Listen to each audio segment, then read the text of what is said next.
ನಗರದ ocean international ಸ್ಕೂಲ್ನ 4ನೇ ವಾರ್ಷಿಕೋತ್ಸವ ನಗರದ ಟಿ ಚೆನ್ನಯ್ಯ ರಂಗಮಂದಿರದಲ್ಲಿ ನಡೆಯಿತು. ಕಾರ್ಯಕ್ರಮದ ಅಧ್ಯಕ್ಷತೆ ವಹಿಸಿದ್ದ ಶಾಲೆಯ ಸಂಸ್ಥಾಪಕರಾದ ಮುಕ್ತಿಯಾರ್ ಮಾತನಾಡಿ, ನಾವು ಮಕ್ಕಳನ್ನು ಕೇವಲ ಅಂಕಗಳಿಗೆ ಸೀಮಿತಗೊಳಿಸುವುದಿಲ್ಲ. ಶೈಕ್ಷಣಿಕ ಪ್ರಗತಿ, ಭಾಷಾ ನೈಪುಣ್ಯ, ಶಿಸ್ತು ಮತ್ತು ಆತ್ಮವಿಶ್ವಾಸ ಈ ಎಲ್ಲವನ್ನ ಸಮತೋಲನದಿಂದ ಬೆಳೆಸುವುದೇ ನಮ್ಮ ಓಷನ್ ಇಂಟರ್ನ್ಯಾಷನಲ್ ಸ್ಕೂಲ್ನ ಸಾಧನೆಯಾಗಿದೆ ಎಂದು ತಿಳಿಸಿದರು.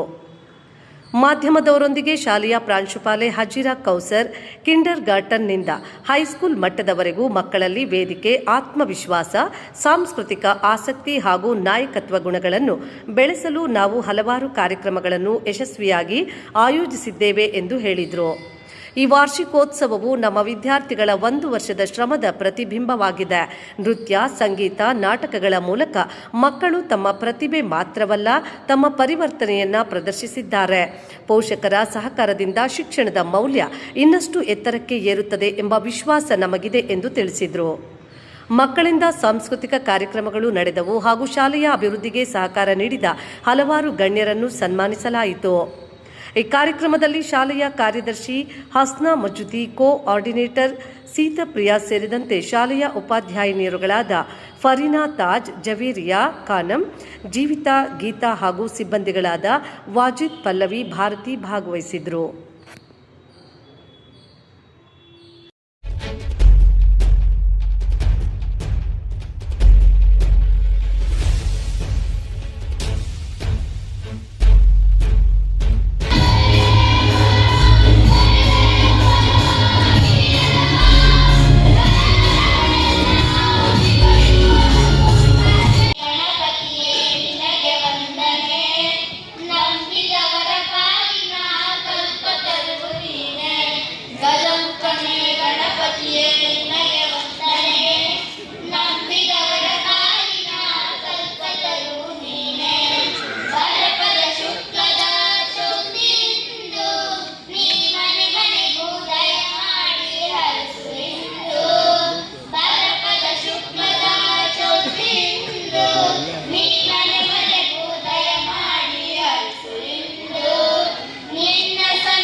ಗಜಮುಖನೇ ಗಣಪತಿಯೇ ನಿನಗೆ ವಂದನೆ, ನಂಬಿದವರ ಪಾಲಿನ ಕಲ್ಪತರು ನೀನೆ, ಪಾರ್ವತಿ ಪರಶಿವನ ಪ್ರೇಮ ಪುತ್ರನೇ, ಪಾರ್ವತಿ ಪರಶಿವನ ಪ್ರೇಮ ಪುತ್ರನೇ, ಪಾಲಿಸುವ ಪರದೈವ ಬೇರೆ ಕಾಣೆ, ಪಾಲಿಸುವ ಪರದೈವ ಬೇರೆ ಕಾಣೆ. ಗಜಮುಖನೇ ಗಣಪತಿಯೇ ನಿನಗೆ ವಂದನೆ, ನಂಬಿದವರ ಪಾಲಿನ ಕಲ್ಪತರು ನೀನೆ, ಗಜಮುಖನೇ ಗಣಪತಿಯೇ ನಿನಗೆ ವಂದನೆ, ನಂಬಿದವರ ಪಾಲಿನ ಕಲ್ಪತರು ನೀನೆ. ಧನ್ಯವಾದಗಳು.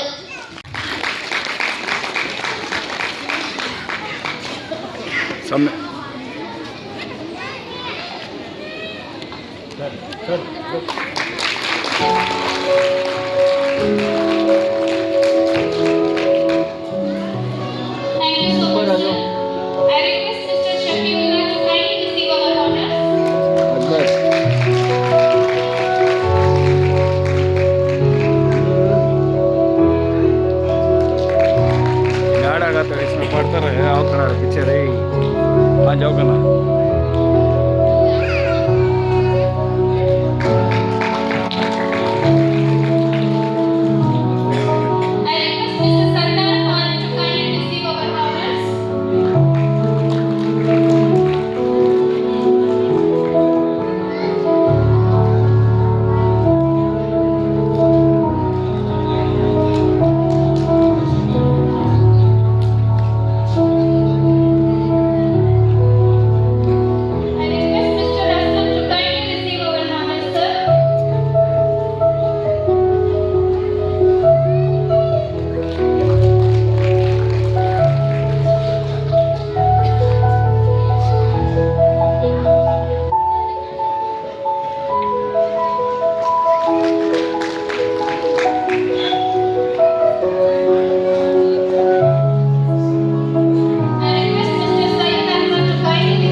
ಶಾಲೆಯಲ್ಲಿ ನಿಮ್ಮ ಮಗುವಿನ ಅಡ್ಮಿಷನ್ ಮಾಡಿಸಿದಿರೋ ಅವ್ರಿಗೆಲ್ಲ ತುಂಬ ಹೃದಯದ ಧನ್ಯವಾದಗಳು.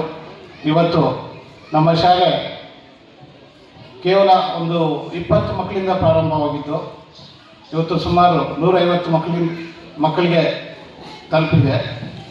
ಇದಕ್ಕೆ ಮುಖ್ಯ ಕಾರಣ ಪೇರೆಂಟ್ಸ್. ಹಾಗಾಗಿ ಈ 3 ವರ್ಷ ಏನು ಮಾಡ್ತಾ ಇದ್ವಪ್ಪ ಅಂದರೆ, ನಾವು ಮೇನ್ ಗೆಸ್ಟ್ಗಳು ಸುಮಾರು 2 ಸಲ DDP ಕರೆದಿದ್ವಿ. ಅದಕ್ಕೆ ಮುಂಚೆ ಎಜುಕೇಷನ್ ಡಿಪಾರ್ಟ್ಮೆಂಟ್ನ ಉನ್ನತ ಅಧಿಕಾರಿಗಳನ್ನು ಕರೆದಿದ್ವಿ. ಈ ಸಲ ಏನು ಮಾಡಿದ್ವಿ, ಒಬ್ಬರನ್ನ ಗೆಸ್ಟ್ ಆಗಿ ನೇಮಕ ಮಾಡಿದ್ವಿ. ಅವರು ದೇವರಾಜ್ ಸರ್ IPS. ಯಾಕಪ್ಪ ಅಂದರೆ ನಮ್ಮ ಮಕ್ಕಳಿಗೆ ಮತ್ತು ನಮಗೆ ಸ್ಫೂರ್ತಿ ಆಗಲಿ ಅಂತ ಅವ್ರನ್ನ ಆಯ್ಕೆ ಮಾಡಿದ್ವಿ.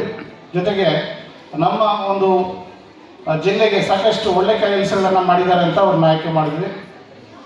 ಜೊತೆಗೆ ಅವ್ರ ತಂಗಿ ನಾನು ಕೆಲಸ ಮಾಡ್ತಾ ಇರುವಂಥ ಶಾಲೆ ಪಕ್ಕದಲ್ಲಿ ಅವ್ರು ಕೆಲಸ ಮಾಡ್ತಾ ಇರೋದ್ರಿಂದ ನಾನು ಅವ್ರನ್ನ ರೆಫರ್ ಮಾಡಿದ್ರು, ನಾನು ಕಳಿಸ್ತೀನಿ ಅಂತ. ಆದರೆ ನಮ್ಮ ಮನೆಯಲ್ಲೂ ಸುಮಾರು 4 ಜನ ಪೊಲೀಸವರಿದ್ದಾರೆ. ನಮ್ಮ ರಿಲೇಟಿವ್ಸ್ ಎಲ್ಲ ಸೇರಿಸ್ಕೊಂಡು 17 ಜನ ಪೊಲೀಸವರಿದ್ದಾರೆ. ಅವರು ಶೆಡ್ಯೂಲ್ ಹೆಂಗಿರ್ತದಪ್ಪ ಅಂದರೆ, ಸ್ವಂತ ಮನೆಯಲ್ಲಿ ಫಂಕ್ಷನ್ ಆದ್ರೂ ಬರೋಕ್ಕಾಗಲ್ಲ. ಇದು ನನಗೆ ಗೊತ್ತಿತ್ತು. ಆದ್ರೂ ಒಂದು ಟ್ರಯಲ್ ಮಾಡೋಣ ಅಂತ ಮಾಡಿದ್ದೀವಿ. ಬೆಳಗ್ಗೆ ದೇವರಾಜ್ ಸರಿ ಕಾಲ್ ಮಾಡಿಬಿಟ್ಟು 8:30ಗೆ ಮುಕ್ತಾಯ ಸಾರಿನಪ್ಪ, ನೆಕ್ಸ್ಟು ಯಾವುದೇ ಒಂದು ಪ್ರೋಗ್ರಾಮ್ ಮಾಡಿದ್ರೆ ಆ ಟೈಮಲ್ಲಿ ಬಂದು ಹೋಗ್ತೀನಿ ಅಂತ ಹೇಳಿದ್ರು. ಅವ್ರ ಮಾತೇ ಸಾಕು. ಯಾಕಂದರೆ ಅವರು ಸ್ಟೇಟ್ ಲೆವೆಲ್ ಅಧಿಕಾರಿ. ಒಬ್ಬ ನಮಗೆ ಕೆಲವೊಂದು ಫಂಕ್ಷನ್ಗೆ ಅಟೆಂಡ್ ಮಾಡೋಕ್ಕಾಗಲ್ಲ. ಅವ್ರ ಮೇಲೆ ನಮಗೆ ಯಾವುದೇ ರೀತಿಯ ಬೇಸರ ಇಲ್ಲ. ಆದರೆ ಅವರು ಮೊದಲು ಹೇಳಿದರು, ನಾನು ಬಂದೇ ಬರ್ತೀನಿ ಅಂತ. ಹೆಸರೆಲ್ಲ ಹಾಕ್ಕೊಳ್ಳಿ ಇನ್ವಿಟೇಷನಲ್ಲಿ ಅಂತ ಎಲ್ಲ ಅನುಮತಿ ಕೊಟ್ಟಿದ್ದರು. ಹಾಗಾಗಿ ನಾವು ಹಾಕ್ಕೊಂಡಿದ್ವಿ. ಕ್ಲಿಯರಾಗಿ ಹೇಳಿದ್ದಾರೆ, ಬರಲ್ಲ ಇವತ್ತಂತೂ ಅವರು ಈ ಪ್ರೋಗ್ರಾಮ್ ಬರಲ್ಲ. ನಾನು ಬೇರೆ ಗೆಸ್ಟ್ಗೆ ಆಪ್ಷನ್ ಕೊಟ್ಟಿಲ್ಲ. ಯಾಕಪ್ಪ ಅಂದರೆ ಲಾಸ್ಟ್ ಟೈಮ್ 6:30 7